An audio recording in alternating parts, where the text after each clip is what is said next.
toujours Tataki. Bon, merci à eux, hein, bien sûr, à chaque fois, hein, je crédite hein, sur les vidéos, je crédite bien sûr les chaînes où on regarde justement les vidéos, hein, la moindre des choses, donc n'hésitez pas, hein, ça vous intéresse à vous abonner chez eux. Voilà, c'est le minimum à faire. Et là, on va regarder ça. 3 parents jugent notre génération, sachant que c'est une vidéo qui date de il y a un an, 26 octobre. Bon, ouais, 26 octobre 2023, quoi. Un peu plus, quand même. Les copains, les copines. Aujourd'hui, on va s'intéresser à un sujet bien croustillant.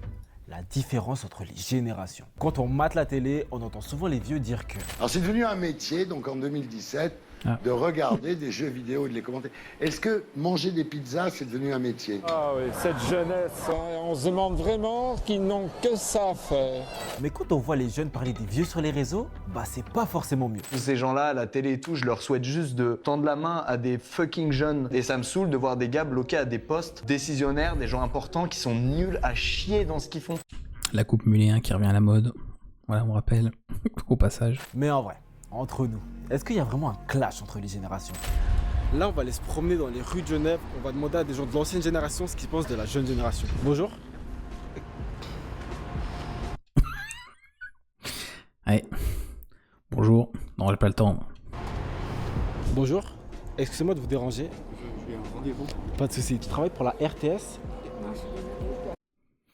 Voilà. Alors je veux pas je veux pas faire genre oui, peut-être machin, mais quand même, de ce que j'avais vu, parce que quand j'avais entendu parler de cette chaîne, il y a une femme qui intervenait, qui faisait justement les reportages, pour ça je savais pas d'ailleurs qu'il y avait d'autres personnes qui faisaient ça. Après on est sur des vidéos récentes, hein, donc c'est peut-être plus ancien, peut-être qu'elle en fait plus, ou alors moins plus rarement. Et je pense, sans trop me tromper non plus, que si c'était elle qui faisait le reportage et qui demandait justement, aborder les gens, on lui aurait pas dit non, je suis désolé, je dois y aller, quoi. Donc désolé, gars, voilà. C'est compliqué, mais c'est comme ça. C'est voilà, la réalité, le monde est injuste et on en a une très belle manifestation présentement. Ça marche, pas de souci. C'est fou, hein, tout le monde a des rendez-vous. Pourtant, je suis plus dans l'épisode Beauty Privilège. Hein. Qu'est-ce que vous pensez de la nouvelle génération? Que du bien. Ils sont créatifs. Pourtant, ce monsieur, il avait pas le temps, il allait partir. Là. Il a même démarré sa moto et oui, il a pris le temps de répondre. C'est de la merde. Pourquoi? Ils sont ignorants, ils n'étudient pas, les parents sont plus crétins qu'eux, et donc c'est la fin du monde. Alors j'espère qu'il a pas d'enfant, ce qu'il a dit, ouais, les parents, ce qu'il a dit, bon, la nouvelle génération c'est de la merde, tout ça, ils n'apprennent pas, ils étudient pas, et les parents sont plus crétins qu'eux. Donc si ce monsieur a des enfants, il est donc à un moment donné forcément parent, donc il est plus crétin qu'eux. Donc il est en train de s'insulter lui-même, quoi, en fait, là, c'est bizarre. C'est l'apocalypse. C'est clair? Oui, pardon, excusez-moi. Ciao. Ciao. Bonjour. Excusez-moi de vous déranger. Vous en pensez quoi de la nouvelle génération? Oula. Non, je ne vais pas parler. Non, parce que c'est pas vraiment bien avec la nouvelle génération. Ah, mais vous pouvez le dire, c'est pas de problème. Non. En fait, le problème, je vous explique, c'est que les gens qui sont pas vraiment... La caméra. qui aiment pas trop la nouvelle génération, mais ils veulent pas trop parler. Du coup, c'est compliqué d'avoir des vrais avis. Ils ont tout compris avec ce qu'on disait tout à l'heure sur la vie privée. Parce que là, c'est un reportage, c'est filmé, ça va rester sur Internet. Tout compris, c'est dire non, j'ai pas envie qu'on me rappelle qu'il y a 4 ans, j'avais été interrogé dans la rue pour me dire ce que je pensais de la génération. J'avais dit qu'ils étaient biberonnés à TikTok. Voilà. Vous me connaissez, j'allais vraiment pas m'arrêter à ça. On a demandé à 3 abonnés de venir avec leurs parents pour tester leurs avis sur différents sujets. Aujourd'hui, on ne peut plus rien dire. Les jeunes sont paresseux et ne veulent pas travailler. Les jeunes d'aujourd'hui sont trop dépendants de leurs parents. Mais avant tout ça, on a voulu tester leur décalage au niveau des rêves et de la culture. Oula. Alors si ça sort Kwakubé, j'arrête la vidéo. Hein. Un baladeur. Je sais pas, frère. C'est quoi un baladeur? C'est un mec qui fait des balades. Je sais pas, c'est se balader. Ah oui, quand même. C'est quelqu'un qui se balade. Pourtant, ces gens, ils sont de ma génération. Ouais, ils sont peut-être ouais. Ils sont peut-être juste après. Peut-être un poil plus jeune. Peut-être 10 ans plus jeune. Pour écouter de la musique? À l'époque, on utilisait ça comme le Walkman. Pour écouter de la musique. On a eu le baladeur MP3. Rien. Le cabaret. Un jet set de Paris. Vous parlez du youtubeur? Ok, bah voilà. C'est un youtubeur. Un youtubeur. J'ai crevé l'oreille. J'ai dû rêver trop fort. Je suis censé connaître? Non, je connais pas. Bachung. Sans déconner, c'est pas de sa génération. Donc Je la chante à tue-tête, J'adore les... Je veux pas dire de bêtises, mais il est décédé, hein, Alain Bachung. Je dis pas de bêtises, parce que j'imagine, je dis à quelqu'un il est mort, puis en fait il est encore en vie, le pauvre. Mais ouais, c'est bon. Comme on dit, il y a des gens, hein, ils sont nés et ils vont naître, en fait, même plus tard, dans un monde où Johnny n'existe plus. Voyez. Et quand on dira Johnny Hallyday, ils seront là. C'est qui? Donc voilà. Et Michael Jackson, pareil d'ailleurs. En soi. Bon, après Michael Jackson, c'est encore autre chose. C'est déjà. Tu peux en entendre parler de nom, mais voilà. Il y a un monde où des gens ne sauront pas qui, même de nom, qui est Johnny Hallyday, quoi. Les années 80, c'était des messages assez pas politiquement corrects. C'était pas quelque chose de conventionnel. Ouais, ça c'est peut-être un peu moins bien que ceux avant. Je sais pas, j'ai l'impression qu'il a la voix toute écorchée, le monsieur là. Du coup, ouais, c'est bizarre à écouter. Une disquette. Une disquette, oui, pour l'ordinateur. C'est un espace de mémoire qu'on peut stocker des informations dessus. C'est une excuse. Ça, même moi, c'est une expression que j'ai entre guillemets appris il y a pas si longtemps. Tu m'aurais dit ça déjà il y a quelques années auparavant, une disquette, je t'aurais dit bah oui, la disquette des ordinateurs, quoi. Je t'aurais pas dit ah oui, c'est le truc certains sortent là, le baratin pour draguer, là. C'est une phrase d'accroche hyper un peu nulle, mais très drôle. Genre si ton père est un voleur, il a pris toutes les étoiles du ciel pour les mettre dans tes yeux, voilà, ça c'est une disquette par exemple. Bas les couilles de l'Himalaya, bas les couilles, je vise plus sommet. Mon cœur fait oulala, crime passionnel que... Ah oui, mais non, DMCA. DMCA. C'est très vulgaire. J'ai pas les Quand il réflexes. parle, franchement. Il doit être connu, mais je connais pas. Il y a des mots qui m'ont échappé. Et le problème, c'est que ces gens-là sont toujours pris pour des idoles par les jeunes. À l'époque, je reprends par exemple Queen, vous dansiez. Mais vous dansiez comme il faut. Hein. Et là, danser là-dessus, je vais me mettre au canapé, puis sur le canapé, je vais plus bouger. Ça fait du bien aussi d'avoir plein de choses différentes dans la musique actuelle. On a mille façons de voir les choses, on a 1000 styles, et puis tout le monde fait un peu sa sauce, et c'est cool. Alors, tout le monde fait sa sauce aujourd'hui. Alors, bon, déjà, je pense qu'avant, oui, la variété de la musique, je pense pas que ça manquait de variété. Par contre, si on parle en termes d'exposition, de visibilité, pour avoir été justement, avoir connu l'avant et l'après, c'est-à-dire l'avant et le maintenant, bon, aujourd'hui, c'est quand même principalement ce qu'on appelle la musique mainstream, hein, donc c'est la musique commerciale, ce qui fait vendre, voilà, le genre de musique qui reste dans la tête, très courte, parce que ça aussi j'en ai déjà parlé, à l'époque c'était très, dans les conventions, dans les habitudes, c'était assez courant d'avoir des musiques qui durent 5-6 minutes, c'était très long, il y avait beaucoup de couplets, voilà, beaucoup de parties, beaucoup de paroles, alors pas toutes, hein, il y a des musiques qui n'ont même pas de paroles, mais c'était assez long, c'était beaucoup plus long. Et les formats de musique aujourd'hui sont beaucoup plus courts. Maintenant, on est plus sur une moyenne de 2:30, 3 minutes. Donc c'est beaucoup plus court qu'avant. C'est des musiques qui vont tendance à rester dans la tête. Donc il y a beaucoup moins de recherche sur les paroles. Sauf bien sûr si t'as quelqu'un, voilà, si on sortait un exemple d'artiste chanteur à texte qui, lui sera l'exception qui confirme la règle. Mais ouais, on est plus là-dessus. Donc ce qui va faire vendre, on est vraiment plus dans ce business-là. Et c'est vrai qu'en termes d'exposition, même sur les réseaux, même sur internet, tout ça, le rap, la pop, un petit peu de rock par-ci par-là, et encore, et c'est tout.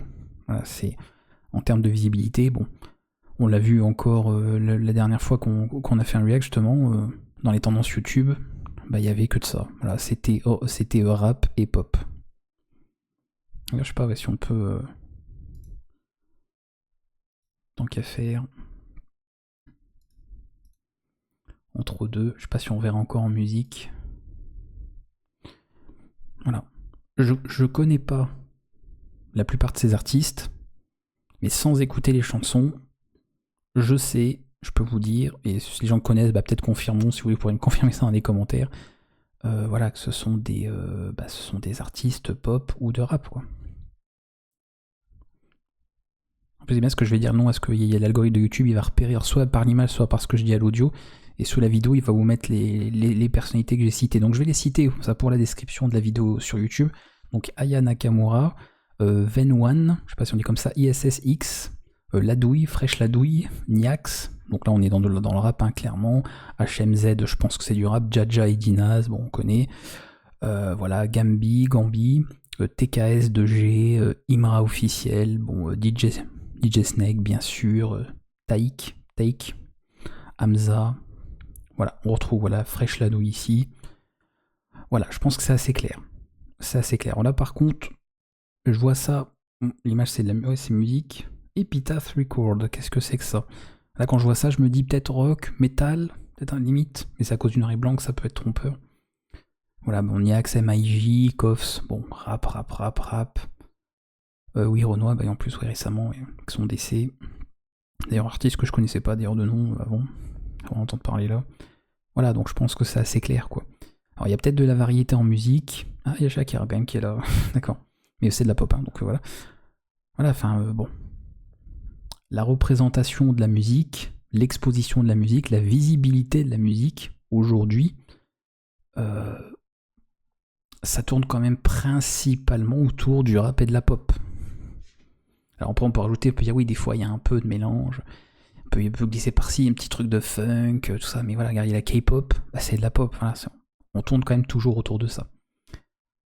Et dans le monde, de toute façon, je pense qu'il y a beaucoup plus de gens qui écoutent du rap et de la pop que de gens qui écoutent du métal, qui est quand même un cas particulier de niche. Le rock, pareil, je trouve que ça c'est quand même pas mal perdu aussi sur beaucoup de choses. Les chansons dites la variété, par exemple, variété française, variété internationale, bon. Et après la funk, la soul, bon alors là on est dans des trucs... J'en connais aucun de tout ça.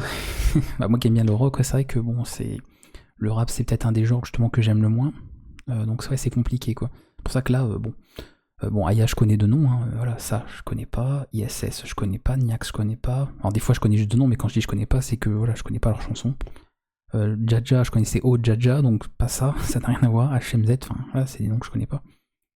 Et ce qui est marrant en plus, c'est que t'as juste à regarder le visuel pour savoir que ce sont des rappeurs, quoi. On est dans le rap, donc au moins c'est bien, quoi. Ils ont le physique et la dégaine de leurs idées, quoi. Ou de leur métier, parce qu'en l'occurrence c'est leur métier.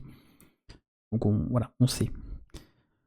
Donc c'est pour ça que c'est étonnant, quoi, que la personne dise oui, maintenant il y a de plus en plus, enfin la variété, tout le monde fait un peu ce qu'il veut, bah c'était déjà un peu le cas avant, je trouve, hein, puisque les genres de musique, bon, je pense pas qu'il y ait de nouveaux genres de musique qui aient été créés là dans ces dernières années, ouais, qui seraient apparus, genre qui n'existaient pas avant, je pense pas. Après je peux me tromper, hein, peut-être un jour quelqu'un me dire bah si, il y a ce genre-là qui n'existait pas, voilà, ça n'avait jamais de nom, c'est tout nouveau, c'est un style qui n'a jamais été vu avant, peut-être, mais je pense pas. Et en l'occurrence, bah, c'est vrai qu'au niveau exposition, bon, enfin il n'y a pas un seul groupe de rock, quoi. Donc bon. Voilà. Et si on va là, bah voilà, on revient sur Jaja.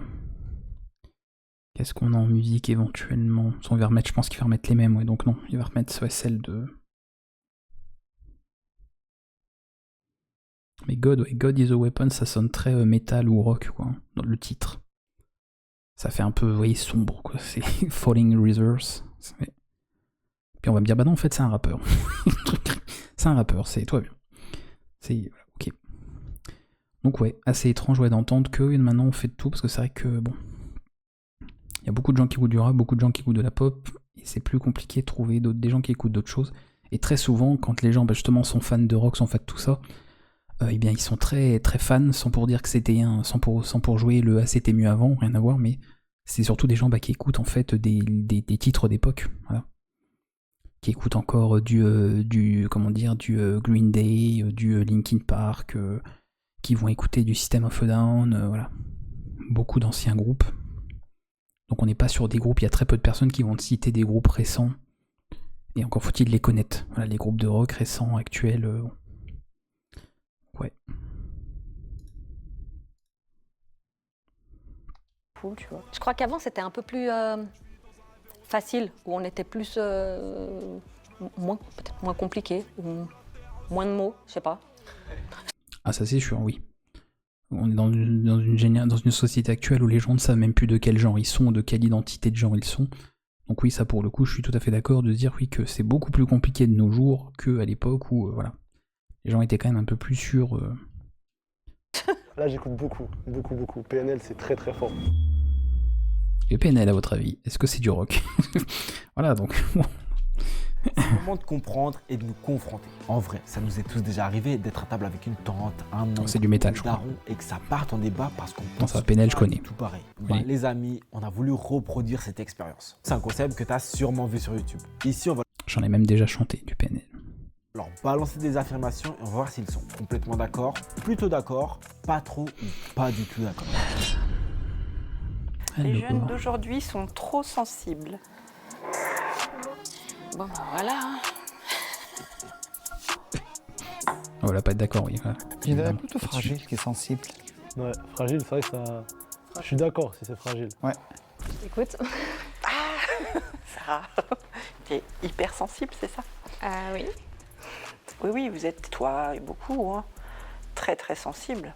Pour moi, les jeunes ne sont pas sensibles, ils sont juste vrais. Et ils ont arrêté les pseudo-vérités comme les garçons ne pleurent pas, les hommes c'est fort et les femmes c'est sensible. Non, tout le monde à son niveau a une dose de sensibilité. Je suis contente que tu sois.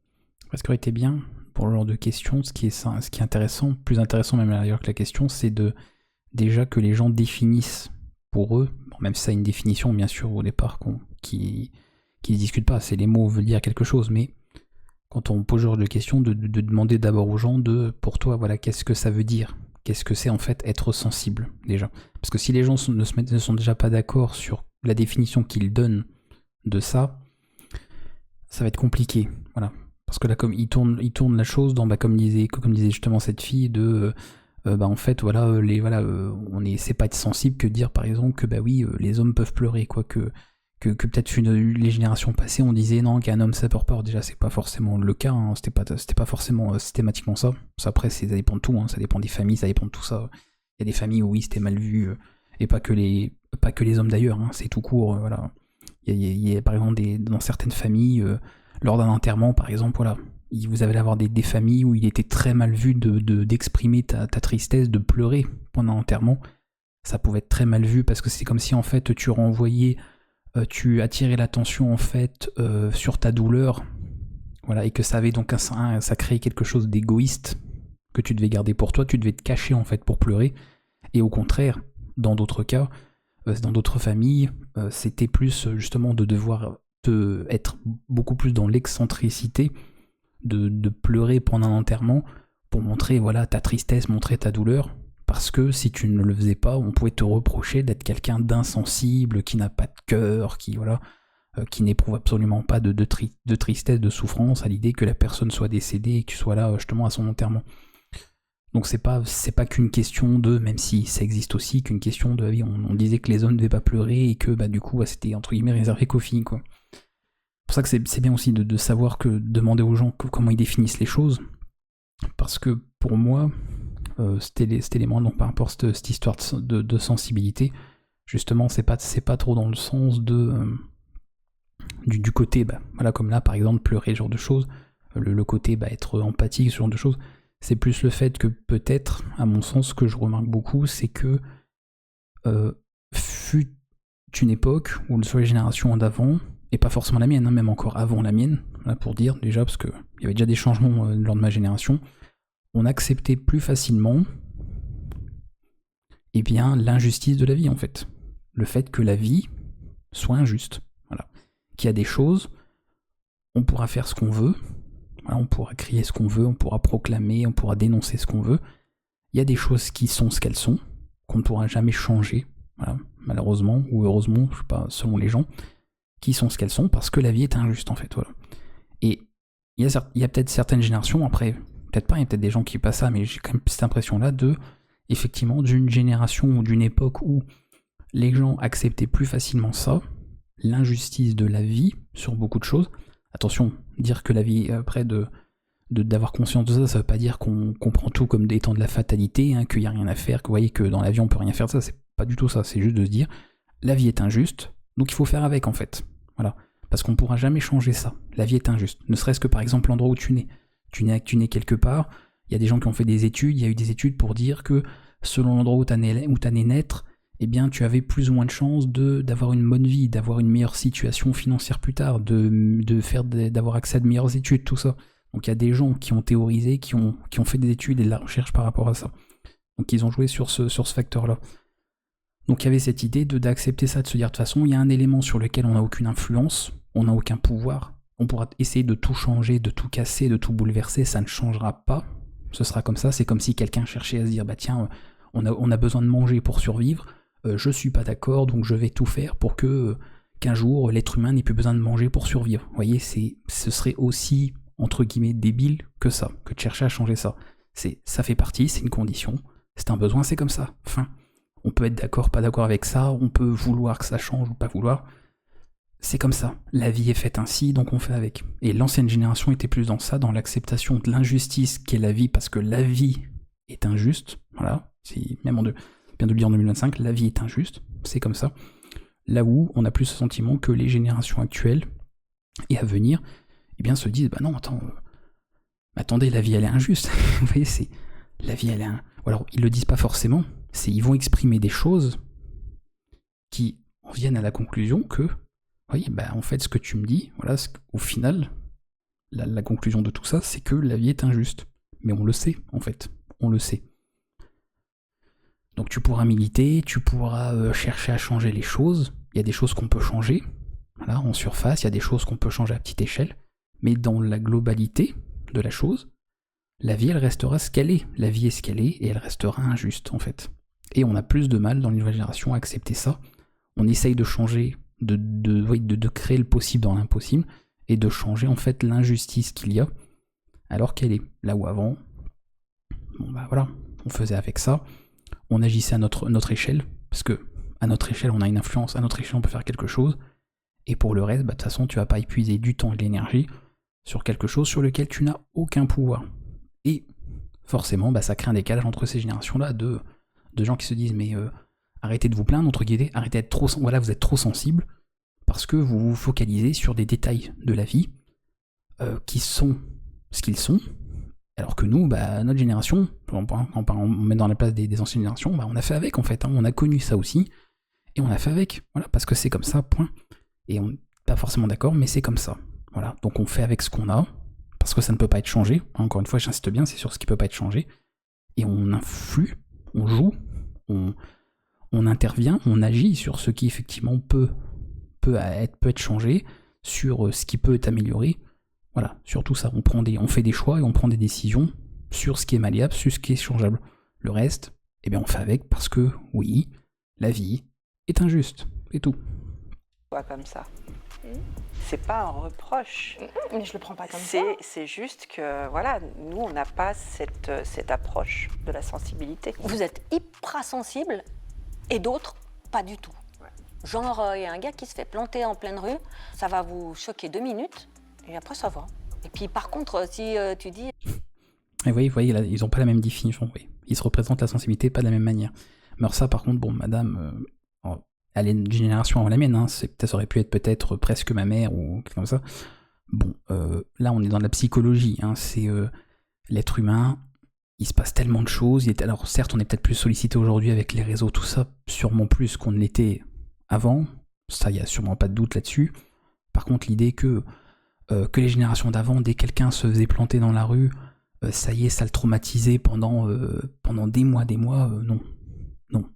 Et tant mieux. Vous voyez, c'est encore un exemple parfait de la vie, elle est ce qu'elle est, et nous sommes ce que nous sommes, en fait. C'est-à-dire que nous avons des mécanismes de protection, de défense au niveau du corps, au niveau du cerveau, qui fait que si on était traumatisé absolument par tout ce qui se passe, tout le temps, et qu'on n'avait pas de capacité, que le cerveau était incapable de nous faire oublier certaines choses ou de mettre de côté certaines choses, ça ne veut pas dire pour autant qu'on n'y pense pas ou que ça n'a pas d'importance. C'est juste que on doit vivre. Et si, dès que quelqu'un meurt dans le monde, t'es traumatisé par ça, sur le moment, ça peut t'affecter. Vous voyez, là, par exemple, on parlait tout à l'heure le décès du comédien de doublage qui faisait la voix de Vegeta en Dragon Ball Z. Il y a des gens, voilà, c'est une nouvelle qui est horrible, parce que c'était quelqu'un d'emblématique dans ce qu'il faisait, qui a une carrière absolument incroyable. Dans une semaine, même ces personnes-là de l'ancienne génération, si ces gens regardaient Dragon Ball Z à l'époque et qui sont attristés aujourd'hui, dans une semaine, ils auront oublié.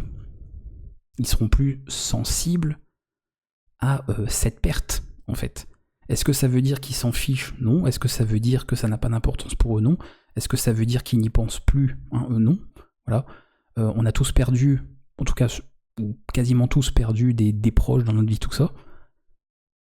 Soyons honnêtes, on pense pas chaque seconde qui passe aux gens qu'on a perdus. Voilà. Ce serait mentir que de dire, ah si, chaque seconde, il se passe pas une seule seconde sans que dans ma tête je pense à ma grand-mère, à un tel que j'ai perdu. Non, évidemment, on n'y pense pas chaque seconde. Pour autant, ça veut pas dire qu'on s'en fiche, ça veut pas dire qu'on n'a pas d'importance de ça, qu'on n'attache pas qu'on veut pas rendre hommage aux gens, qu'on n'y pense pas, qu'ils ne comptent plus. Rien à voir, c'est normal. C'est la vie, elle continue. La vie, et nous sommes ce que nous sommes. C'est notre cerveau aussi. On a besoin d'avancer. Enfin, si on se morfond et qu'on reste dans des traumas, dans tout ça, enfin, imaginez quelqu'un qui se fait agresser, je prends un autre exemple. La meilleure chose qu'on peut lui souhaiter, parce qu'on ne peut pas, vous voyez, on peut pas militer pour dire il faudrait pouvoir revenir dans le passé, remonter le temps, etc. Parce qu'a priori, on ne peut pas revenir dans le passé, on ne peut pas changer quelque chose qui est déjà arrivé. Donc la meilleure chose qu'on peut souhaiter à ça, d'une personne qui serait fait agresser, qui est traumatisée de son agression, c'est d'oublier, en fait. C'est juste d'oublier et d'avancer. Ou alors, d'avoir ça de côté, parce que de toute façon, encore une fois, on n'oublie jamais. À nouveau, c'est pour ça que je dis c'est comme la perte de quelqu'un, on l'oublie pas, c'est juste que c'est mis quelque part, c'est tout, et que ça te bloque pas, c'est pas quelque chose qui va t'empêcher, dans la mesure du possible, d'avancer.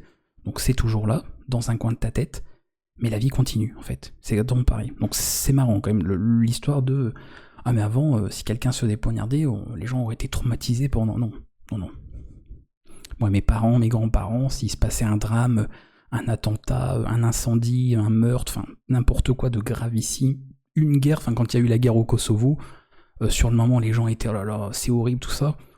Bon bah une fois que le journal de 20h était terminé, allez hop, on débarrasse la table, fin. On avait déjà oublié, vous voyez donc. Bon. Faut être honnête aussi, il faut que les anciennes générations soient honnêtes. Non, c'est... Et cette dame, je pense pas que dès qu'elle entend aux infos que quelqu'un se fait poignarder, pendant un mois, elle est dans son lit en pleine dépression, en train de se dire putain mais c'est quoi ce monde de merde, j'ai plus foi en l'humanité, j'ai envie de mourir. Non, évidemment que non. Et heureusement, parce que ce serait quand même malheureux. Elle est grosse.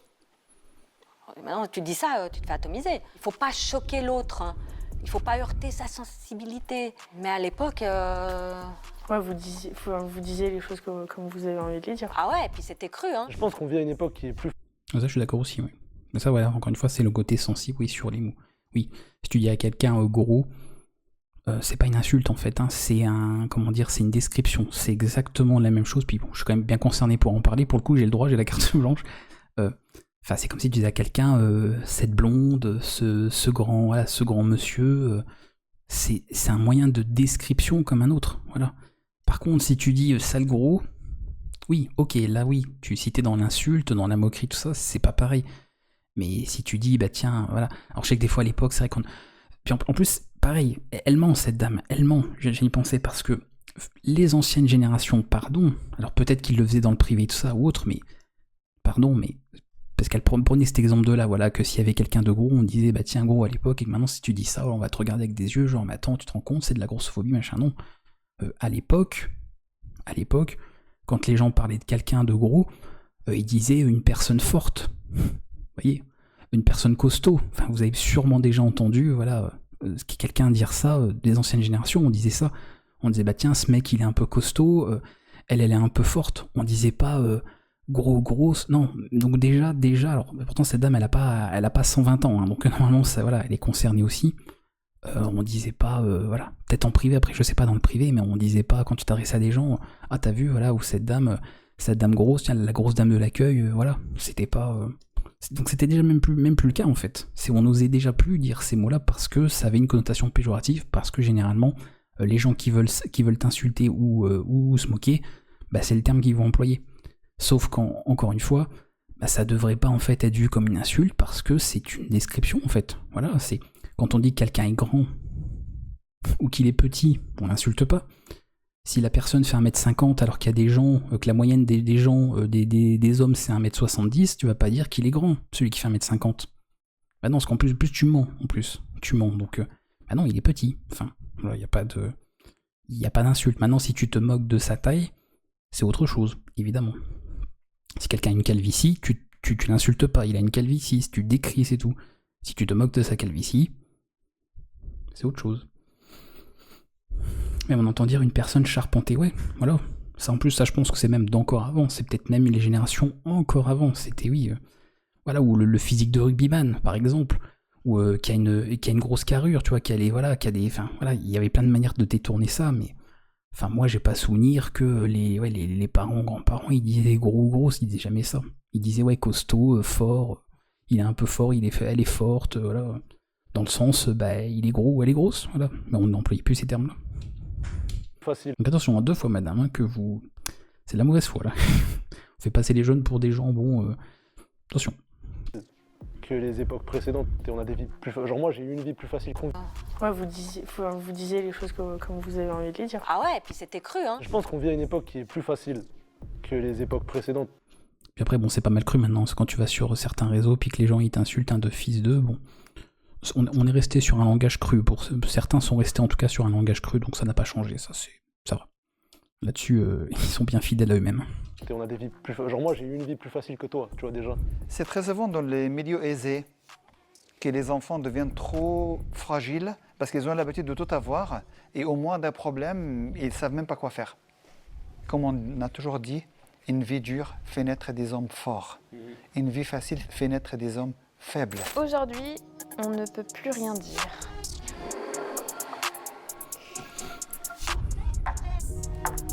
Certains vont dire, on peut plus dire maintenant qu'un tel, on peut plus comment être raciste, pas tout ça, mais parce que les gens comprennent pas que c'est pas ça qu'on veut dire. Parce qu'en fait, souvent on tombe dans les extrêmes. Je préchote, hein, et je prends l'initiative de ce qui risque de se dire aussi en avance, de on a souvent tendance que quand quelqu'un dit on peut plus rien dire, plus rien faire, comme si les gens disaient tiens, on peut plus agresser des gens, on peut plus harceler, machin. C'est pas ça, c'est pas ça que les gens veulent dire.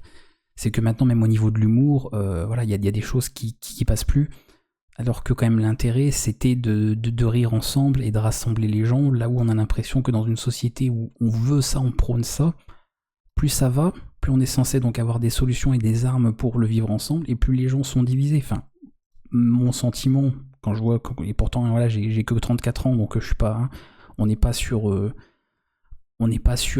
voilà, j'ai pas énormément non plus de dizaines d'années de recul, mais avec le peu que j'ai, je vois bien en fait comment les choses évoluent, où plus ça va, et plus on est censé avoir ce qu'il faut pour mieux vivre ensemble, pour mieux se comprendre, et c'est tout l'inverse en fait qui se produit. Tout est fait pour mettre les gens en conflit, et même maintenant on arrive à créer carrément des conflits qui n'existaient pas chez les anciennes générations. Donc c'est intéressant quoi de voir le vivre ensemble, mais personne n'arrive finalement à vivre ensemble, au point où des fois il y a des conflits dans des trucs très... risibles. Voilà, maintenant il y a des gens... Alors je reprends l'exemple des réseaux, mais ce serait pareil dans la rue ou n'importe où, c'est... je sais pas moi, tu vas dire... je prends un exemple tout bête... qu'est-ce que je vais prendre comme exemple? En plus quelque chose que j'avais plus ou moins vu aussi, parce que bon, c'est pas... voilà, c'est pas anodin. Tu vas faire une publication, donc tu vas exposer ton avis, tu vas dire tiens, ce chanteur il est incroyable, voilà. Puis tu vas exposer un chanteur, voilà, parce que t'adores. Et puis t'as des gens qui vont dire ah ouais, donc machin, tel, c'est nul, ou enfin. Et puis ils vont entrer dans le conflit en fait. Et attention, hein, c'est pas propre aux réseaux, on va pas croire que c'est parce que c'est les réseaux, c'est comme ça, non mais voilà. Encore une fois, les réseaux c'est juste un endroit où les gens ne portent plus leur masque, donc les gens sont comme ça. Pas croire que c'est un autre monde et que c'est pas la réalité, si. C'est justement la réalité parce que les gens ne mettent pas leur filtre, ne mettent pas leur masque. Donc c'est là que vous voyez ce qu'ils sont réellement. Mais je disais, le meilleur moyen de voir si quelqu'un est raciste, c'est de voir comment il se comporte en fait sur internet. Pas comment il se comporte avec vous face à face dans la rue. Parce que là, bon, vous le verrez pas forcément. Sauf quelques exceptions peut-être. Et c'est ça en fait, si tu vas exprimer un avis, tu vas dire que t'aimes la raclette, et puis ça y est, quelqu'un il va dire ouais, machin, enfin il va te rentrer dedans, mais non, c'est de la merde, machin, ou je sais pas quoi aussi, enfin. Et ça va créer des fois des conflits, parce que c'est pas juste quelqu'un qui exprimerait un avis contraire, c'est non, ils vont limite le prendre comme une attaque personnelle, quoi, comme si t'avais insulté sa mère, quoi. Donc tu fais doucement, quoi. Doucement.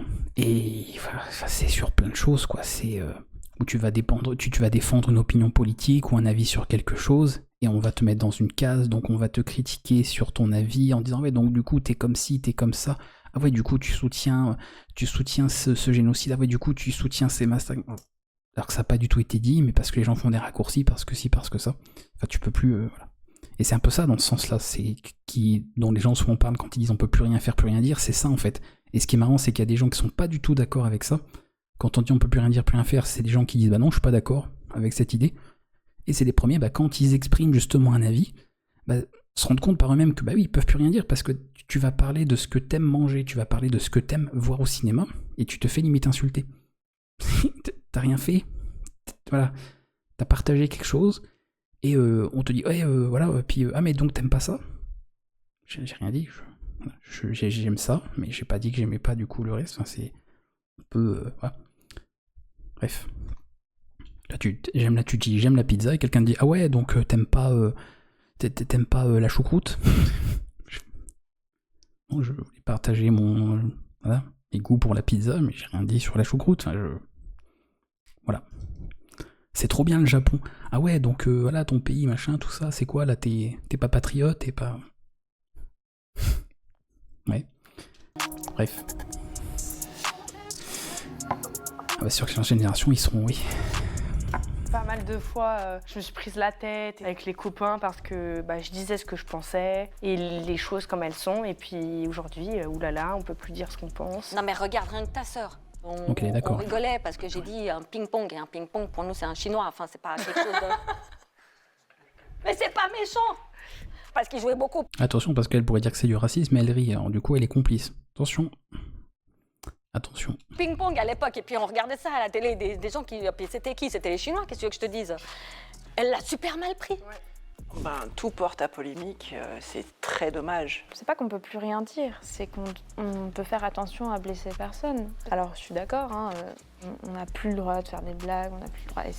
C'est peut-être pas plus mal aussi pour éviter justement de blesser des gens. Je vais prendre un exemple qui va nous parler toutes les deux, c'est que quand Papy utilise le mot beurre pour parler d'arabe, moi je trouve que c'est violent. Tu vois, Quand il utilise le mot beurre pour parler des arabes, je trouve que c'est violent. Tu écoutes des gens qui sont comme tels, ils utilisent le terme. Voilà. Donc... Bon, en plus, il y a des mots, c'est du verlan, très souvent, donc c'est bizarre. C'est comme si tu disais... parce que ça, bon, je parle pas en verlan, moi, le langage wesh, c'est pas trop mon truc. Alors, j'ai pas beaucoup d'exemples comme ça. C'est tipar, voilà. C'est comme si quelqu'un te disait, ah, mais c'est quand même violent, là, de dire c'est tipar, ou le dire, du coup, c'est parti. Bah non, c'est tipar. Voilà.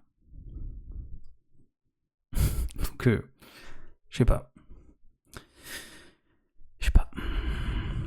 Comme dire meuf, Voilà, meuf, c'est comme si les gens disaient c'est dégradant, c'est vulgaire. Non, il y a du verlan, enfin c'est des... Non. Femme, meuf, voilà. T'es mis sur le teco, ou le dire sur le côté. Il n'y a pas d'insulte, il n'y a pas de... c'est juste... Non, enfin, voilà. Faudrait demander aux Arabes. En plus, moi j'ai la carte. Je suis d'origine algérienne, donc j'ai du sang arabe. Voilà. Donc désolé, donc j'ai le droit de le dire. Là, je peux confirmer, non, si tu dis beurre, beurrette, il n'y a aucun problème. Donc voilà. Donc c'est tout. Oui, mais je veux dire, pour quelqu'un qui... Tu ne seras pas raciste parce que tu dis beurre. Tu seras raciste parce que tu es raciste. Tout. Connaît Papy, ni d'Ève ni d'Adam, et qui se prend un beurre dans la figure. Ah, mais clairement. C'est douloureux, c'est sans contexte, et c'est juste méchant. Oui. J'avais besoin de capter d'où viennent ces critiques entre générations. Je suis un blanc. Est-ce que c'est une insulte? Ce monsieur est un noir. Est-ce que c'est une insulte? On en revient au même truc tout à l'heure. Gros, blond, grand, petit, musclé. C'est de la description en fait. C'est tout, on est dans de la description. Je dirais que ce serait une insulte de dire que ce monsieur sur la vidéo est blanc. Ce serait une insulte, limite. Dans ce sens-là, à la rigueur, ouais. Ce serait renier ses origines. Là, ça pourrait être insultant, il pourrait mal le prendre. Voilà. Donc des fois, voilà. Vous voyez, des fois, c'est ce côté-là un petit peu des combats de... ouais, cette sensibilité, des fois, d'être sensible, encore une fois, à des choses qui sont risibles, on va attacher de l'importance à des choses comme ça. C'est-à-dire qu'il y a quand même des gens qui vont s'insurger parce qu'une personne va dire, au gros, des gens qui vont s'insurger parce qu'on va dire, tiens, une beurrette, parce que des gens vont s'insurger parce que, ah bah tiens, cet homme blanc. On va pas tomber dans la démagogie de... vous avez vu ce qui se passe à Gaza en ce moment? Bon. Des combats, il y en a plein qui peuvent être faits. À mon sens, sans prétention, je pense qu'il y a des combats prioritaires qui ont peut-être plus de sens et d'intérêt et qui peuvent servir à quelque chose que faudrait que les gens ils arrêtent de dire blanc, noir, tout ça parce que c'est insultant, c'est voilà. À mon sens. Je me trompe peut-être, mais à mon sens. Du coup, j'ai demandé de l'aide à Mélissa. C'est parti. Ah bah tiens. C'est elle qui, justement, quand j'avais vu des petits extraits, j'ai entendu parler de la chaîne Tataki, c'est elle qui faisait justement les vidéos. Bon bah alors elle est toujours là, elle fait toujours des vidéos. Entre génération, j'ai décidé de contacter cette meuf, Salomé. Elle travaille pour le Média Blast et elle a surtout écrit un livre. Ah bah elle est connue, oui, Salomé Sois Saki. jeune et tais-toi. Tu dirais, d'après toi, que le fossé entre les générations est devenu de plus en plus grand? Alors c'est très compliqué de mesurer le fossé entre les générations. Je crois qu'il a toujours existé, il y a toujours eu une forme d'incompréhension. C'est ça que je trouve intéressant dans certains écrits antiques. Et même avant en fait. De Socrate ou d'Aristote qui déjà à leur époque critiquaient ces jeunes générations qui ne voudraient plus travailler. Donc... Voilà, ça a toujours existé. La vie est ce qu'elle est. je sais pas comment le... La vie elle est ce qu'elle est en fait. Donc ce qu'on reprochait, vous savez, l'ancienne génération qui disait vous avez de la chance. Vous, la vie, elle est plus facile pour vous. Alors déjà, on compare deux choses pas comparables. Déjà, ça veut dire on veut dire que bon, un tel a une vie plus facile qu'un autre. En fait, on n'a juste pas la même vie. Donc il y a sur des choses évidemment qui sont plus faciles, d'autres choses non. Et voilà, c'est toujours ça en fait. Tu prends une génération, elle dira toujours que la suivante elle a une vie plus facile ou qu'elle est plus ci ou qu'elle est plus ingrate ou tout ça. Et ça se répète. C'est un schéma en fait qui se répète. Nos parents disaient voilà, pouvez nous critiquer et nous. Les grands-parents critiquaient nos parents, les arrière-grands-parents critiquaient les grands-parents, etc. Et ce sera ça pareil. Nous, on critiquera nos enfants et nos enfants critiqueront leurs enfants. Enfin, la nouvelle génération, pas forcément directement nos enfants, même si ça passe aussi par ça. Donc voilà, c'est tout. Donc oui, bah, évidemment, ce fossé, ce qui est normal, parce que bah, les temps évoluent, les gens évoluent, la vie évolue, les choses changent, et bah, les gens comprennent pas. C'est normal qu'une personne aujourd'hui qui a 80 ans, elle comprend pas que des jeunes passent leur journée sur des téléphones. Elle est née à une époque où le téléphone n'existait pas.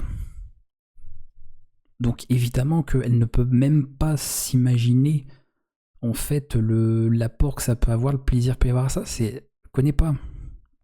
Donc voilà.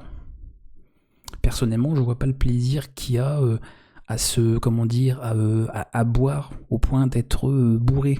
Voilà, ça m'est jamais arrivé, donc voilà, je vois pas l'intérêt. Il y a sûrement des gens qui diraient ah bah si, voilà, je connais pas, donc bah oui, ça me parle pas, donc ça crée une forme de décalage entre moi par exemple qui est pas, voilà, qui consomme pas ce genre de choses et des gens qui peuvent consommer ce genre de choses. Il peut y avoir un décalage des fois sur des petites choses qui est de bah, je comprends pas en fait qu'il y a des gens pour s'amuser, ils ont besoin d'être bourrés. Voilà, personnellement, moi je comprends pas ça. Voilà, je comprends pas. Donc ça crée des décalages des fois juste, ou des écarts ou des contrastes juste entre ça. Alors imaginez entre deux générations d'individus. Bah oui, évidemment, là c'est un fossé, oui. Est-ce que tu dirais que vraiment l'ancienne génération est critique envers la nouvelle génération? Ah bah, en tout cas, c'est un et inversement aussi. Il peut y avoir beaucoup de jeunes que moi j'ai pu interroger et c'est quand même quelque chose qui était... Inversement, généralement, c'est la génération plus jeune qui dit de toute façon, vous, bah, les plus anciens, vous comprenez rien. Voilà, généralement, c'est ça. Généralement, vous comprenez rien, voilà. Également très présent médiatiquement. Les jeunes seraient narcissiques, paresseux, ils ne voudraient plus travailler, c'est un des gros clichés, ils seraient incultes, ils ne voudraient plus lire. En gros, ce serait une génération décadente et c'est tout simplement lié à une absence de curiosité. Les jeunes d'aujourd'hui sont trop dépendants de leurs parents. Non, mais on va rester là, hein. Ce qui est assez étonnant, parce qu'ils sont souvent là, on veut être dépendant, on est grand, on sait faire, hein, on gère, voilà, je gère. Pareil, hein, j'ai des gens dans mon entourage, ah oui, ça gère, mais t'inquiète pas qu'ils sont bien contents de trouver les parents quand il y a besoin. Donc, ouais. Oh. J'ai failli. Je peux pas parler, j'ai pas le permis voiture. Je trouve que t'as pas trop besoin de moi. Hein. Bon, bah si tu le dis. Cool. Oui, elle se dit, ouais, elle a besoin de tête, ouais, elle se dit, ouais, ma fille a besoin de moi bah, pour les choses, oui, comme là, bah, elle a pas encore son permis, donc oui, bah évidemment, j'ai encore un rôle en tant que parent de la conduire là où elle a besoin, parce que si elle a pas l'âge ou quoi, bah je peux pas la forcer, hein, je peux dire, c'est ta faute ou t'as pas le permis, bah non, elle a pas encore l'âge de le passer ou quoi. Mais après, oui, c'est pas, il n'y a pas une dépendance, genre, bah tu devrais être indépendante actuellement et tu ne l'es pas. C'est pour ça que la mère est plutôt en désaccord en disant bah non, par rapport à l'âge que t'as, par rapport à ta situation, c'était dans la normalité, en gros. Là, c'est... Non mais ils abusent. rien de bizarre. Non, vous abusez. Je sais. Non, c'est vrai, on a besoin de vous. À votre époque, la plupart des gens à 18 ans, ils étaient dehors de la maison. Ah ça c'est clair. J'ai l'impression que les enfants... C'est peut-être même pour certains en ménage, peut-être des enfants, voilà. T'étais maman, papa, t'avais 20 ans, t'as dû gérer ton ménage, ton budget, ton travail, et ainsi de suite. Tu savais remplir ta fiche d'impôt, mais t'avais pas besoin de papa, maman pour le faire. Voilà.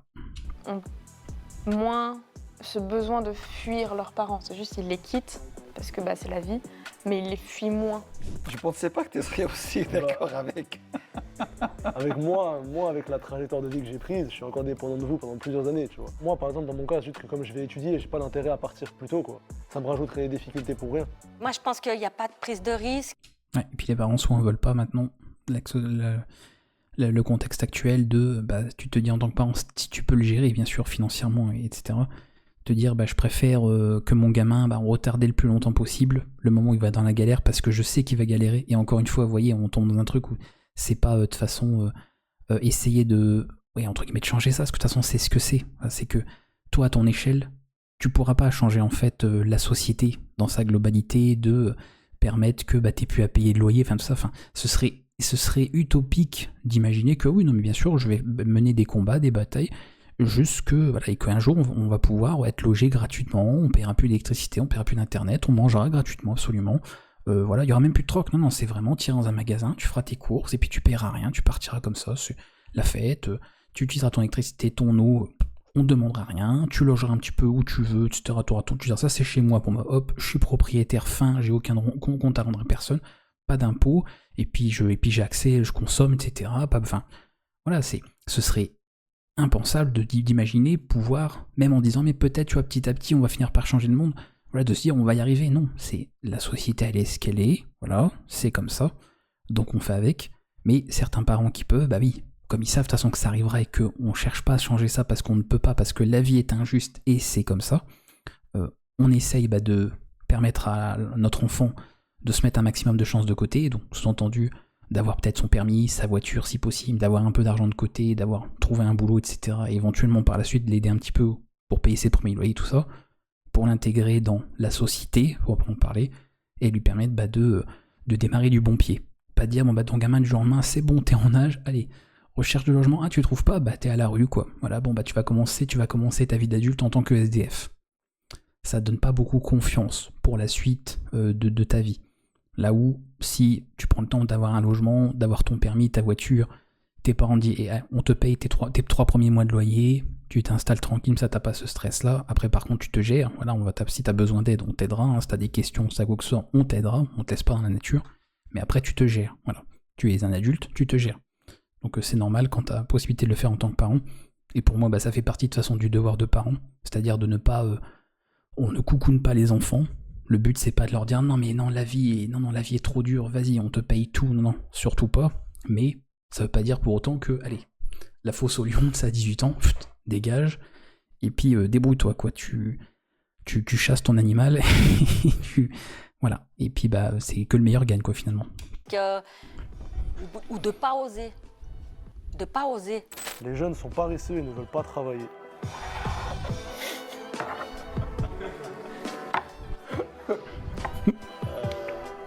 Évidemment. La table n'est pas assez grande. Je comprends pourquoi. On en a une à la maison. Non mais c'est vrai, on a la flemme pour tout, de se lever juste pour aller chercher du pain, ça va être compliqué. Je suis plutôt d'accord, mais il y a quand même de l'espoir. Il y a un effort. Vous voulez toujours faire le minimum d'efforts possible pour atteindre vos objectifs. Pour en avoir, mais pour moi, ça c'est pas vouloir travailler, c'est vouloir travailler intelligemment, c'est pas pareil. Non, mais parfois c'est... Ça rejoint ce que je pensais, c'est que je pense qu'il y en a beaucoup aussi. Alors déjà, il y en a plein qui savent pas ce qu'ils veulent faire. Donc ça déjà, c'est une chose. Voilà. C'est que même si, normalement, tout est fait pour que assez tôt, tu puisses commencer à réfléchir à la question de qu'est-ce que tu as envie de faire plus tard. N'oublie pas maintenant, c'est dès la maternelle, hein, donc même si ça a été démenti, mais quand même, dès la maternelle, t'es censé savoir ce que tu vas faire comme métier.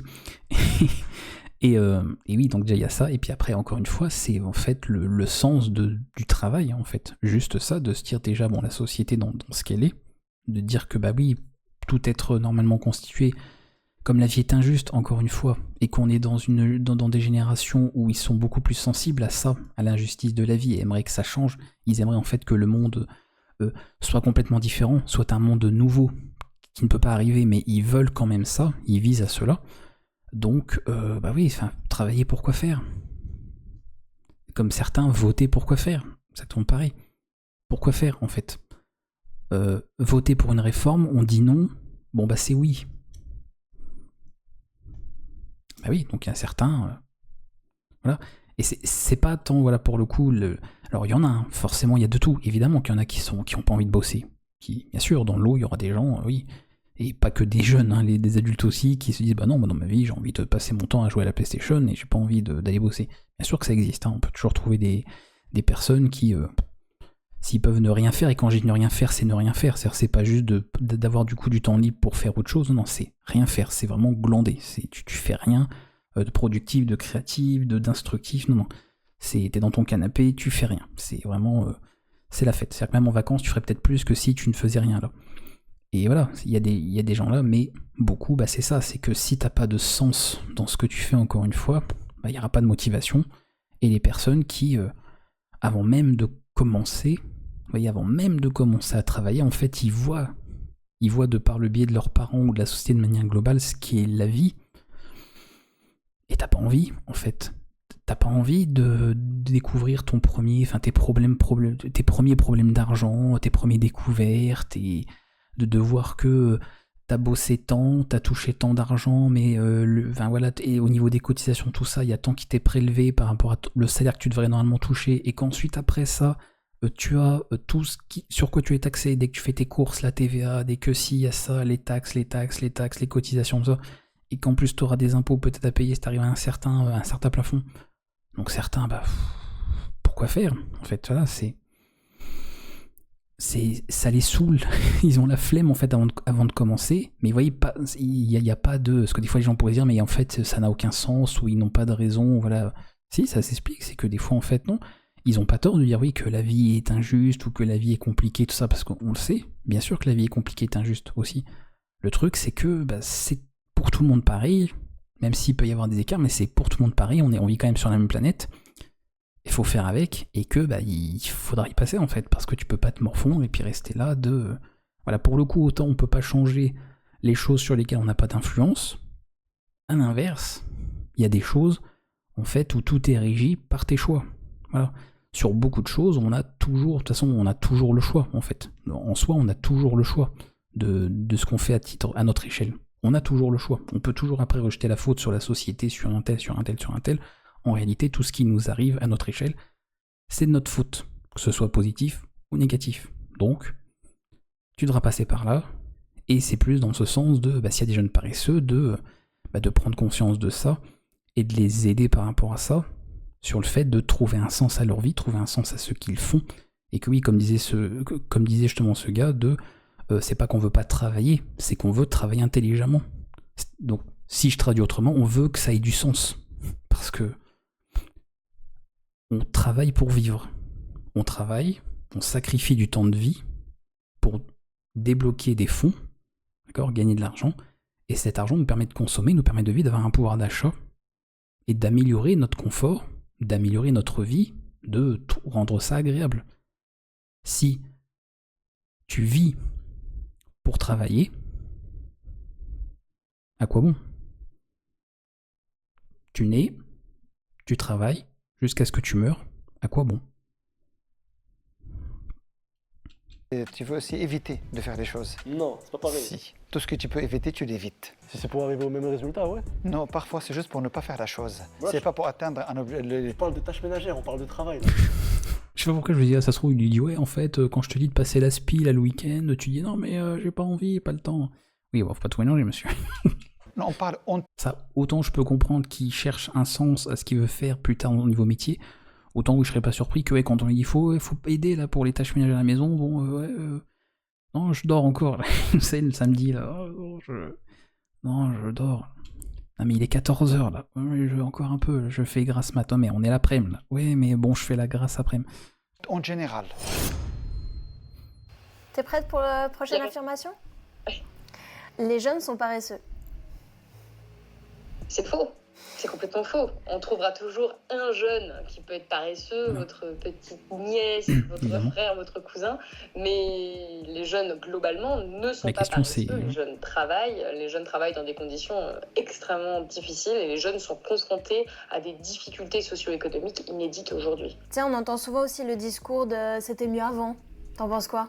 Oui, mais oui, ça rejoint encore une fois parce que quand on l'écoute, là, quand elle dit les jeunes travaillent dans des conditions extrêmement difficiles, il est clair qu'à des anciennes générations, ça les ferait rire. S'il y a des gens, vous voyez, si des gens qui ont travaillé à la mine, à se bousiller la santé ou à l'usine, même encore l'usine, tu vois, les gens pourraient dire, oui, mais bon, bosser au McDo, tu vois, c'est limite comme un travail à l'usine. On peut pas dire que c'est cool. Non, tu bosses au McDo, il y a un avant et après. Pourtant, on pourrait se dire, bah, c'est que servir des sandwichs, des frites, tu vois, c'est pas soulever de la fonte ou soulever des pièces en métal de 200 kilos. On pourrait dire, bah, finalement, c'est pas trop enfin, il y a de la répétition, mais tu vois, il y a pas de truc très très lourd. Mais il y a un avant, un après, voilà, il y a les gens qui, avant d'aller bosser au McDo, et puis il y a après, où tu es dans un état de santé, en fait, où tu as perdu quelque chose, tu récupéreras jamais, voilà. Mais c'est bizarre, parce qu'encore une fois, voilà, elle dit, les jeunes travaillent dans des conditions, enfin, ont des conditions de travail qui sont dramatiques, ça, mais les gens qui bossaient à la mine, vous pensez que c'était pas... voilà. Donc en fait, c'est ça, et ça rejoint ce que je disais tout à l'heure sur la sensibilité à ce que la vie, elle est, la société, elle est, c'est-à-dire que avant, dans les anciennes générations, les gens avaient des conditions de travail horribles. Horribles. Mais c'était comme ça. Aujourd'hui, c'est la même chose parce que la vie est ce qu'elle est. Voilà, on peut essayer d'améliorer les choses, le confort, oui, on a des lois, on a un code du travail, tout ça, bien sûr. Mais on change des petites choses à notre échelle, ce qui est changeable encore une fois. Mais dans la globalité, le monde, il est ce qu'il est. Voilà. Il y a des choses qu'on ne pourra jamais changer, parce que l'être humain, il a des besoins, l'être humain, il a une certaine psychologie, l'être humain, il a des besoins de ci, de ça. Donc à moins que l'être humain disparaisse et qu'il y ait une autre espèce vivante qui le remplace, etc., le monde changerait à ce moment-là, la civilisation changerait, mais tant que l'être humain existe, le propre de l'homme, c'est certaines règles, certains besoins, donc le monde sera à l'image de ce que l'homme recherche, de ce que l'homme a besoin, tout simplement. Si on n'avait pas besoin de vivre sous un toit, on vivrait tous dehors en fait, s'il n'y avait pas ce besoin de s'abriter, de se protéger, d'avoir notre cocon, notre propriété, etc. Pourquoi en fait on vit chacun dans des trucs fermés, etc., individuels? Parce que c'est un besoin qu'on a. Est-ce qu'on irait dès demain dire on essaie de chasser ce besoin? Non, parce que c'est un besoin naturel qu'on a ressenti, parce qu'on a quitté notre situation de animale. Voilà, on essaye de civiliser, de s'éloigner un peu plus de ça en fait, de notre instinct animal, bestial, voilà, complètement limite reptilien, pour devenir des êtres un peu plus civilisés. Je dis un peu plus parce que bon, des fois selon certains comportements on peut se poser des questions, et quoique c'est peut-être une insulte pour les animaux, donc peut-être pas sympa. Et voilà, donc il y a des choses qu'on changera pas. Voilà, c'est l'être humain, tant qu'il existera, il y a des choses qui ne changeront pas. Donc si des êtres humains, par rapport à ce qu'ils sont et les besoins qu'ils ont, essayent de changer le monde, alors que le monde est la conséquence de ce qu'ils sont et de ce qu'ils veulent, tu chasses en fait quelque chose qui est impossible. C'est comme si tu dis je vais tout faire pour qu'un jour on puisse voler, mais de nous-mêmes, pas de voler dans un avion, non, de nous-mêmes. C'est-à-dire que tu déploies tes bras et puis tu te mets à voler. Non, tu pourras faire ce que tu veux, tu pourras militer, tu pourras brandir des pancartes dans des manifs, tout nu ou pas, ça changera rien. Tu ne voleras pas en fait, c'est comme ça, tu ne voleras pas, donc tu pourras faire ce que tu veux, dire que c'est injuste, que moi je veux voler, les oiseaux ils peuvent, moi je peux pas, même les pigeons qui nous font chier, qui font chier les Parisiens, ils peuvent et nous on peut pas, c'est comme ça, la vie est peut-être injuste, tu trouves que c'est injuste que toi tu puisses pas voler alors que le pigeon il peut, c'est comme ça, donc tu fais avec, et il y a ce problème problème ou pas d'ailleurs, de ce que je disais, que avant on avait conscience du fait que la vie était injuste, et on faisait avec en changeant seulement ce qui pouvait être changé, donc à notre échelle. C'est pour ça que c'est grâce, je rappelle à nos aînés, que la vie a gagné en confort, etc., en droit et tout ça. C'est grâce à ces gens-là, grâce à ces gens qui ont le droit de vote pour les femmes, grâce à ces gens qu'il y a un code du travail, grâce à ces gens qu'on ne travaille plus 80 heures par semaine quand on est fonctionnaire, etc., etc. Sauf que les générations actuelles, ils se rendent compte de la même chose, à un moment donné, la vie est injuste, mais en fait, faut que ça change, faut que la vie devienne juste. Donc, ils essayent de voler. Tout simplement. Souvent, malheureusement, ceux qui nous disent que les jeunes, c'était mieux avant, oublient peut-être que le contexte l'était également, en tout cas le contexte économique, par exemple. Il ne faut pas oublier ça quand on dit à ses enfants ou à ses petits-enfants, moi, à mon époque, je me bougeais. Oui, c'était pas la même époque. Aujourd'hui, en tant que jeune... Mais le contexte était peut-être meilleur avant, il y avait peut-être les 30 glorieuses, il y avait peut-être tout ça, mais on mourait à... Voilà, on chopait un cancer à 30 ans parce que t'avais bossé en la mine toute ta vie, t'allais bosser dès 14 ans, ou plus tôt. Voilà, donc quel intérêt d'avoir un meilleur pouvoir d'achat si tu vis 20 ans de moins, hein. C'est bref. Après, si tu vis bien, si t'as bien vécu, encore une fois, voilà, comme on dit, mieux vaut à la rigueur avoir une espérance de vie de 30 ans dans le bonheur que de 60 ans dans la survie, hein, évidemment. Mais ces gens-là, bon, le bonheur, déjà, parce que c'était quand même principalement ça, fut un temps après, les hommes, de toute façon, le peu de temps qu'ils avaient de libre, c'était pas des masses, tu profitais pas beaucoup de ta famille, tout ça, donc on peut pas non plus dire que bosser à la mine, franchement, c'était royal au bar, quoi. Donc bof, donc t'avais peut-être un meilleur pouvoir d'achat, peut-être que tes courses, elles te coûtaient moins cher, peut-être que tu pouvais, que ton argent avait plus de valeur, mais c'est pas pour ce que t'en profitais, hein, dans l'ensemble. Et puis t'avais moins de choses en plus à l'époque, hein. On n'avait pas TikTok, vous vous rendez compte, le monde pourri, il n'y avait pas TikTok, quoi, non.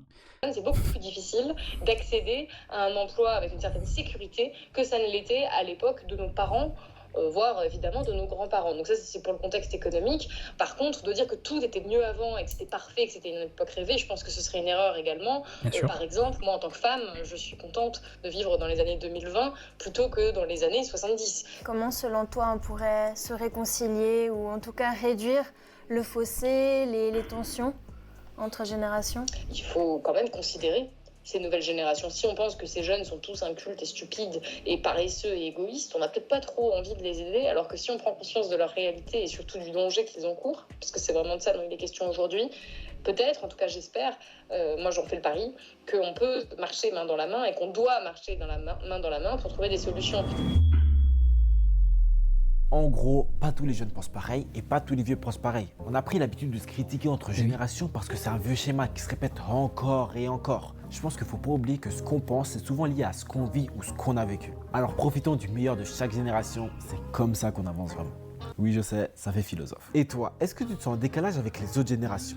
Dis-le moi en commentaire. Si tu as kiffé cet épisode, hésite. Parce que justement, à nouveau, si on interrogeait les anciennes générations, ils vous diraient qu'étant jeune, hein, quand il fallait aider papa à aller bosser dans les champs, quand il fallait aider maman à la cuisine ou je ne sais quoi, on n'avait pas forcément envie de le faire, mais on le faisait parce que la famille c'était ça, parce que pour nous c'était normal d'aider, parce que vous voyez, c'était quelque chose en fait de totalement admis, donc on posait pas de questions, on n'allait pas remettre en question quoi que ce soit et dire mais non j'ai pas envie, ne serait-ce que ça, de dire non je le fais pas, j'ai pas envie, chose qui aujourd'hui est totalement banale, hein. Tu dis à ton gamin range ta chambre, tu dis non j'ai pas envie. Voilà, je pense que tu disais ça il y a quelques dizaines d'années, c'était autre chose. Voilà, enfin quelques dizaines, loin, parce qu'on est quand même en 2025, il faut aller loin. Voilà, 70 ans, quoi. Voilà, donc il vous dirait, je comprends pas, parce que nous c'était dur aussi la vie sur certaines choses, on n'avait pas toujours envie, des fois on faisait des choses qu'on n'avait pas envie de faire, mais on le faisait parce que, par respect pour nos parents, leur éducation, tout ça. Et encore une fois, on en veut le même truc, c'est que, voilà, ils disaient, la vie elle est comme ça, point. Donc on fait avec, on l'accepte, et là où les générations actuelles se disent la vie est injuste, elle est donc comme ça, mais nous on n'en veut pas, on veut que, voilà, nous on veut des droits, on veut une liberté, on n'a pas envie, non, si je veux pas aider mes parents, je les aide pas, si je veux pas débarrasser la table, je débarrasse pas la table, si je veux pas passer l'aspirateur, je dépasse pas l'aspirateur, voilà. Donc forcément ça crée un écart parce que les aînés ont connu ça. Encore une fois, c'est pas comme s'ils avaient connu quelque chose, une vie totalement différente, parce qu'ils ont vécu dans le même monde, même si c'était dans un contexte économique, historique, tout ce que tu veux différent, ils ont connu la même chose, sauf que l'écart, là où il se fait pour beaucoup, c'est que, eux ils disaient, ouais, ça nous plaisait pas, oui c'était injuste, mais on faisait quand même, là où les générations actuelles, c'est injuste, donc je veux pas. Et forcément, ça crée un certain conflit, et un certain écart entre les deux. Bien, c'était super intéressant aussi cette vidéo.